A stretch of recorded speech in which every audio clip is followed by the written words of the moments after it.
Hello everyone, কেমন আছো সবাই? আশা করছি সবাই খুব ভালো আছো, আমিও ভালো আছি। আমি সকালবেলায় ঘুম থেকে উঠে, সকালে না সরি ভোর ঘুম থেকে উঠে রেডি ফেডি হয়ে চলে এসেছি স্টেশন। এখন আমি আছি বগুড়া স্টেশন, আর আমি আজকে যাচ্ছি কলকাতায়, বিরাটি। তো ওখানে আমাদের ক্লাস ডেমনস্ট্রেশন আছে একটা, তো সেই জন্য আমি এখন যাচ্ছি ওখানে। আর চলো যেতে যেতে তোমাদের দেখাচ্ছি কতটা কি দেখাতে পারি। তো আমার ট্রেন চলে এসছে ফাইনালি, মানে আমি এখন ট্রেনে উঠে পড়বো। আর এই যে আমি ট্রেনে উঠে একটু নিজের ফেসটা একটু দেখছিলাম বলতে তোমাদের দেখাচ্ছিলাম, না হলে তো ভাববে কি মেয়ে সব রাস্তাঘাট দেখিয়ে বেড়াচ্ছে, নিজেকে দেখাচ্ছে না। যাই হোক, তো আমি নেমে পড়েছি দমদমে, আর দমদমে নেমে অনেকক্ষণ বসেই ছিলাম। তারপরে হচ্ছে গিয়ে এই বারাসাত লোকাল আসলো, বারাসাত লোকাল ধরে চলে যাই বিরাটির উদ্দেশ্যে। আমি গিয়ে নেমে পড়ি বিরাটিতে, আর বিরাটির থেকে অটো ধরে 10 টাকার পথ যেতে হয়। তারপরে ওখান থেকে আবার 5 মিনিট হাঁটা পথ। তো আমি পৌঁছে যাই স্টুডিওতে। তো স্টুডিওতে গিয়ে দেখেছিলাম দাদা আমরা কেউ তখনও আসেনি, কয়েকজন স্টুডেন্ট ছিল অল্প কিছু। তো আমি গিয়ে কিছু ভিডিও বানিয়েছি, রিল বানিয়েছি। তারপরে এই দাদা আসার পরে আবার সব শুরু করে। ওই দিন হচ্ছে সুনন্দাদির উপরে ডেমো ছিল, আর আমরা কেউ আগে থেকে জানতামই না। যখন দাদা আসলো তারপরে হচ্ছে আমরা জানলাম, দাদা এসে বললো যে সুনন্দাদি আসছে। তখন আমরা তো সবাই ভীষণ খুশি। আর মানে সুনন্দাদি এতই মানে মনের দিক থেকে ভালো, যেটা না বললেই নয়। অন্য কোনো মডেল হলে হয়তো বা খেয়ালই করতো না কার একটা হাজব্যান্ড আর মেয়ে ওই গরমে রোদের মধ্যে বাইরে দাঁড়িয়ে আছে। এসেই দেখো দিদি কি বলছে। একজনের হাজবেন্ড আর বাচ্চা বাইরে দাঁড়িয়ে কার ফোন করে বলো এখানে এসে বসে সারাদিন বাইরে দাঁড়িয়ে অনেকে বলে কে একে দেখে মানুষ কেন এত কাঁদে, এত ন্যাকামি করে, ঢং করে। সত্যি কথা বলতে সুনন্দাদি তো দেখতে তো ভীষণই সুন্দর, আর মন থেকেও ভীষণ সুন্দর। কেন কি সুনন্দাদিকে মানে একমাত্র মানে যারা দেখেছে সামনে থেকে তারাই একমাত্র বুঝতে পারবে যে অ্যাকচুয়ালি সুনন্দাদি কীরকম। অনেকে হয়তো ভাবে ভিডিওর জন্য এরকম করে, কিছু না, কিন্তু না, অ্যাকচুয়ালি এরকম সুনন্দাদির মনটা ভীষণই ভালো, যার কারণে সবাই সুনন্দাদিকে ভালোবাসে।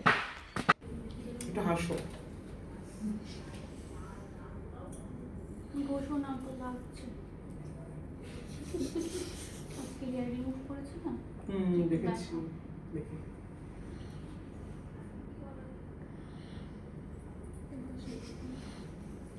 ডেট হয়ে গেলে কি একটা হয় বল, হাজার ঝামেলার মতো আসতে হয়। ফুলা ফুলা ফাট করে এটা পড়ে যাবে, ফাট করে ভেঙে যাবে। ফুলা না হলে ওইটাই তো পুরাটা কোন জায়গায় আছে বলো? একাডেমিতে ওখানে একজন অ্যাসিস্ট্যান্ট থাকে যে প্রোডাক্ট দেয়, আর এখানে একজন থাকে যে এগুলো ধরে দাঁড়ায়।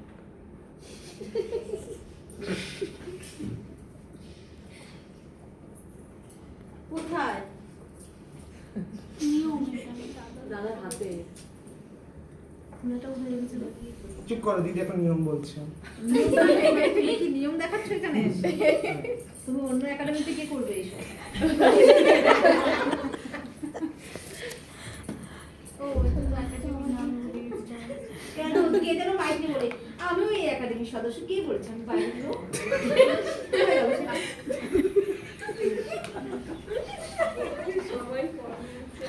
নিয়ম শেখানো তো আমার কাজ। তাহলে আরেকটা ক্যারি করেনি কেন? ব্যাগে জায়গা ছিল না না, একজন তো অসুস্থ হয়ে গেছে, সে জানানো প্রয়োজন বোধ করেনি। তিনবার ফোন করেছি, জানি না ওর কি হয়েছে। সেই সোমবার থেকে, সোমবার তো সেমিনার পরের দিন, মানে আমাদের সেমিনার হলো রবিবারে সেমিনার পরের দিন সোমবারে ক্লাসটা করে কোনো রকম বাড়ি গেছে। ক্লাসও করেনি, ও চলে গেছে তার আগেই। তার আগেই ও অসুস্থ বোধ করলো, চলে গেছে। যাওয়ার পরে বাবু চলে গেছে, ঠিক আছে। আমি ফোন করেছি, ও ফোন ধরছে না, মা ফোন ধরেছে, মনা আমার ছেলে তো শরীর খুব খারাপ, আর ভুলে গেছে মাঝখানে কথা। আর বলছে খুব লো, ওই লোকের জন্য মরে। বলছে ও যখন হচ্ছে ও নাকি হসপিটাল থেকে ডাক্তার থেকে বাড়ি আনছে, সব লেটেস্ট কথা এটাই আমার হাসপাতাল মা বলছে, বলে বলছি মা ও পেটে ওটা যন্ত্রণা ছটফট করছে। কিছুক্ষণ পরে মাটন দেখার পরে মাটনের দোকান দেখাচ্ছে, মা কালকে পয়লা বসে একটু মাটন না কি ওই সময়। হ্যাঁ বলছে তুই তো খেতে পারবি না বাবু। কেন তোমরা খাবে, আমি একটু ঝোল টোল আলু খাবো। ডাক্তার নিরামিষ না মানে সব থেকে দূরে।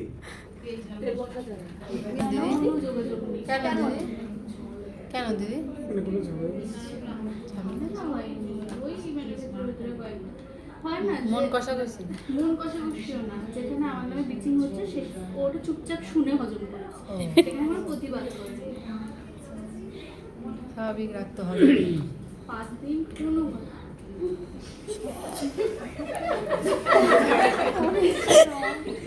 কি হয়েছে? পরে আসতে পারতে, পরে আসতে পারতে দাদা। চুপ করো।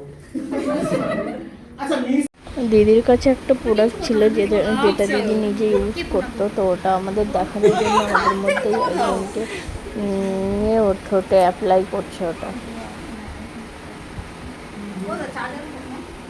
ফিডব্যাক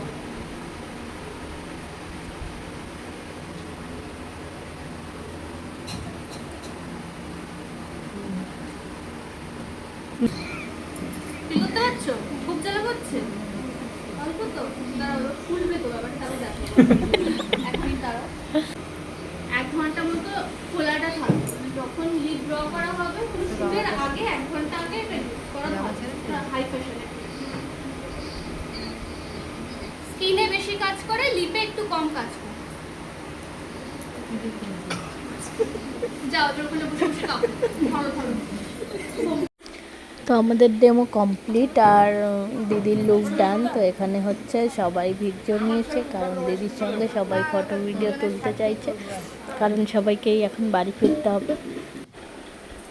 সবাই দাদার সঙ্গেও ফটো তুলছে, আমিও বাদ যাই কেন, আমিও ফটো ভিডিও তুলেছি, তোমরা দেখেছো। আগে পরে আমি ফটো ভিডিও পোস্ট করেছি। আর দিদির লুক যখন কমপ্লিট হয়ে যায় না, মানে তখন দিদিকে তো এমনি সুন্দর লাগছে, আর লুক হওয়ার পরে আরও সুন্দর লাগে, মানে সে মানে ভাষায় প্রকাশ করার মতো না, এত সুন্দর লাগে। হ্যাঁ চলো চলো, সবচেয়ে বড় এটা দিদির সাথে ফটো তুলি। এই তোমার ফোনটা একটা তুলে দাও আমার। দিদি একটু তাকাও না এদিকে। দিদি ওর কাছে দাও, কিছু পাঠিয়ে দেবো। ওর কাছে দাও, আচ্ছা বেরিয়ে যাও বেরিয়ে যাও। একটা ফটো তুলবো আমি।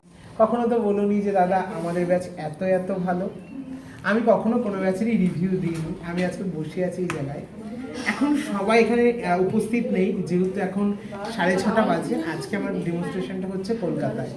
আমার ভিউয়ার্স যারা আমাকে খুব ভালোবাসো, আমি তোমাদেরকে শেয়ার করছি আমার কিছু কথা, মানে আমার রিভিউ। এতদিন ওদেরকে আমি ভরে ভরে রিভিউ দিতাম যে তোমাদের কাজ ভালো, তোমাদের কাজ এই, তোমাদের কাজ সেই, কিন্তু প্রত্যেকে এখানে ভীষণ ডেডিকেটেড তাদের মতো করে, তাদের লাইফে স্ট্রাগল করে 2 টাকা জোগাড় করে আমাকে কোর্স ফি দিয়ে, এক্সাম ফি দিয়ে নিজের মতো করে এগিয়ে নিয়ে যাওয়া, অনেক এক্সপেকটেশন, অনেক আশা, অনেক আকাঙ্ক্ষা, সব কিছু নিয়ে। শুরুতে আমি যখন শুরু করেছিলাম, জানি আমি সবসময় বলি না, সবসময়ের জন্য সাপোর্টেড মানুষের প্রয়োজন। তুমি গোটা 100 মানুষের সাথে মিশো না, তুমি গোটা 1-2 মানুষের সাথে মিশো, কিন্তু তারা রিয়েল। তো আমি কিছু রিয়েল স্টুডেন্ট পেয়েছি এখানে যারা উপস্থিত প্রত্যেকে। এখানে আমার লোক দেখানো কথা না, আর লোক দেখানো ভিডিও না। এখানে কেউ আপাতত যে কজন আছে এরা প্রত্যেকে এত ভালো, আর যারা চলে গেছে তারা বলে আমরা কি ভালো না? হ্যাঁ ভালো, অনেকেই চলে গেছে। ও বলতে গেলে ওরা সবাই ইমোশনাল হয়ে পড়বে না এক্ষুনি, ওদের আর 3টে ক্লাস বাকি আছে। আমার না অ্যাসিস্ট্যান্ট, তোমরা বলো না এক গাদাখানে অ্যাসিস্ট্যান্ট লাগে না, আমার ব্যাচে আমার অ্যাসিস্ট্যান্ট বসেও থাকে, মানে এরা নিজের মতো করে এত রেডি করে দেয়, দেখো কিছু সময় শুয়েও পড়ে, তারপরে ওদের কাজ আমার স্টুডেন্টরা করে। আমার অ্যাসিস্ট্যান্ট করে না একদম বলবো না, খুব করে, কিন্তু ওদেরকে সবসময়ের জন্য হেল্প করার জন্য এরা প্রস্তুত থাকে, যে কোনো হেল্প। কিন্তু হেল্প করে বলে এবার বলছো হেল্প করে বলে বলছো না, এরা করে, যেটা করে সেটা করে। কেউ এখানে কলকা ব্যাচের আছে, কেউ মেকআপ ব্যাচের আছে। আর 3টে ক্লাস পরেই আমরা এখান থেকে বেরিয়ে যাব। ওরে বাবা রে, এদেরকে কে আর ধরে রাখে, ওরা খুব সাজে গুজে আসে খুব। আবার এদের একটা প্রোগ্রাম ছিল, ওই যে টেপি বসে আছে, একটু সরে যাও একটু দেখায়, ওই কই আছে ওই যে টেপি জল খাচ্ছে। টেপি সিরিজে তো এদেরকে নিয়ে করা হয়েছিল, তাও জানো তো সবাইকে নেওয়া হয়নি, কিন্তু কারো কোনো অবজেকশন নেই, সে যে বুঝে গেছে। আমাদেরকে কেন দেখা যায়নি এইটা নিয়ে আমাকে কেউ বললোই না, আমার এর জন্য এত ভালো লেগেছে এই বিষয়টা। ওই যে পিছনে এখানে আরো একজন নেই, যার বাড়ি হচ্ছে ফুলকি, সেও খুব ডেডিকেটেড, সে আজকে আসতে পারেনি। সব থেকে বড় কথা তুমি যেভাবে আমাদেরকে গাইড করেছো, আজকে সেইভাবে আমরা প্রস্তুত হয়েছি, আর সেইভাবে মেন্টালি মানে প্রিপেয়ার, যে দাদা যেভাবে আমাদেরকে তৈরি করেছে আমাদের আর কিছু ভাবতে হবে না। দেখো 3 মাসের ক্লাস করে 4 মাসের ক্লাস করে কিছু শেখা যায় না, আমি অটোমেটিকলি বলি, আর সবসময় বলে যাবো এই কথা, এখানে শেখার কোনো শেষ নেই।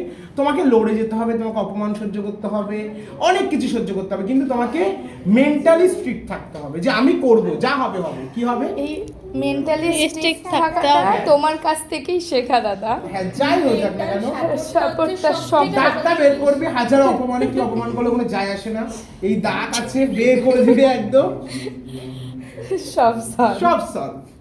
হাসতে হবে, কি করতে হবে? হাসতে হবে। ইয়েস, কাজ শেষে হাসতে হবে। এই যে একজন big fan আমার। এই মানুষটাকে কোথায় পেয়েছে আমি বলি, ভিডিওতেই বলি।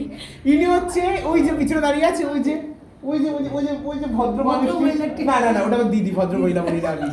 যাই হোক, ওনার থেকে এনাকে পাওয়া, হ্যাঁ একদম ওনার থেকে এনাকে পাওয়া, আর এই মানুষটাকে পেয়েও আমি খুব খুশি। আমিও খুব খুশি। এই কথাটা আমি একবার বলি, একটু ক্লারিফিকেশন দিই।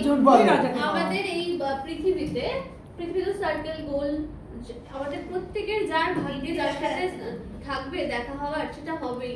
উপলক্ষ মাত্র কিছু কিছু মানুষ থাকে যে উপলক্ষ থাকে, ওর সাথে পরিচয় হওয়ার সোর্স হতেও পারে এরকম যে এই ব্যাচ, এই যে লাস্ট ব্যাচ, এই ব্যাচের কোনো একজন স্টুডেন্ট, হয়তো ভাই আমাকে ডেমনস্ট্রেশন দিল, আবার কোনো একজন স্টুডেন্টের সঙ্গে আমার এমন আন্তরিক সম্পর্ক হলো যা বাইরে থেকেও ছাপিয়ে, কারোর জন্য কারণ না, এটা হওয়ার ছিল তাই। বাট আমার থিঙ্কিংটা আলাদা। আমি যার থেকে যাকে পাই আমি তাকে সারা জীবন মনে রাখি। আমি যার থেকে যাকে পাই তাকেও মনে রাখি, আর তার থেকে যাকে পেয়েছি তাকেও মনে রাখি। আমার এই একই, কিন্তু আমার মনে হয় যে শেষ হয়ে গেছে। নামটা তো এখান থেকে ফেস ইনক্লুড করে নিই। তো সেই জায়গা থেকে দাঁড়িয়ে ফোনের পেজ থেকে তোমরা প্রত্যেকে আমাকে খুব পছন্দ করেছো, ভালোবেসেছো, গালাগালি দিয়েছো, যাই করো না কেন প্রচুর মানুষ দেখেছো। আমাদের টেপি কনসেপ্ট তোমাদের খুব ভালো লেগেছিল, এবং ওদের আজকে লাস্ট দিন, আজকে ওদের লাস্ট ডেমনস্ট্রেশন, আর সেখানেও আমি আছি, সেই দিনও আমি ছিলাম, আর ওরা এবার এক্সাম দেবে, ফাইনাল এক্সাম দিয়ে বেরোবে, খুব ভালো করে আমাদের ফার্স্ট ডেমনস্ট্রেশন। তো এটা ছিল ওই দিনের পুরো ভিডিও। আর হচ্ছে গিয়ে ভিডিওটা কেমন লাগলো তোমরা অবশ্যই কমেন্টে জানিও, আর লাইক কমেন্ট শেয়ার করে দিও। আর যারা ফেসবুক থেকে দেখছো তারা ফলো করে দিও, আর যারা ইউটিউব থেকে দেখছো তারা অবশ্যই আমার চ্যানেলটিকে সাবস্ক্রাইব করে দিও। তো দেখা হবে নেক্সট কোনো ভিডিওতে, আর সবাই প্লিজ সাপোর্ট করো, সাথে থেকো, পাশে থেকো, সবাই ভালো থেকো, সুস্থ থেকো। আর দেখো আগে আর একটু বাকি আছে, চলো দেখো। এখন বাজে 8:21, আর আমি এখনও দমদমে। আর 8:32 থেকে 32 হচ্ছে আমার দমদম ট্রেন, তাও রানাঘাট লোকাল। রানাঘাট যেতে যেতে বাজবে 10টা, ওখান থেকে আবার আমাকে ট্রেন চেঞ্জ করতে হবে। তো মোটামুটি বাড়ি পৌঁছতে আজকে 11:30 বাজবে। তো রানাঘাট পৌঁছে আমাকে আরও আধা ঘন্টা বসতে হয়েছিল, কেন কি রানাঘাট থেকে মানে যখন ট্রেন টাইম ছিল তারও বেশ কিছুটা লেট করে ট্রেনটা ঢুকেছে। তো ফাইনালি হচ্ছে আমি 11:40 বাড়িতে ঢুকেছি। যখন রাত 11:40 বাজে আমি তখন বাড়ি ঢুকেছি। এখন বাজে 11:10, আর আমি এখন সবে বগুলাতে নামলাম। এখন স্টেশন থেকে যাব অটো স্ট্যান্ড, জানি না কি পাবো না পাবো, চলো দেখছি।